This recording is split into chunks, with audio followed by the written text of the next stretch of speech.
si dhe thanë jo, pas për deputet të vonë këtë ministri dhe zërës ministri, e refuzuan.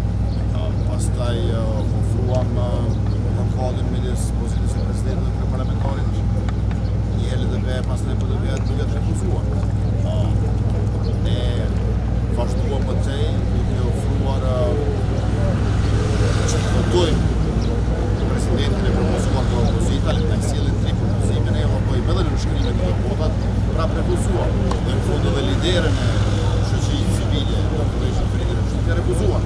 Pra, tani, për të ecur përpara, ka nevojë që të përfundojë sjellja refuzuese e opozitës. Që ne kemi në karakterin tonë si lëvizje prej se ekzistojmë, jemi 21 vjeç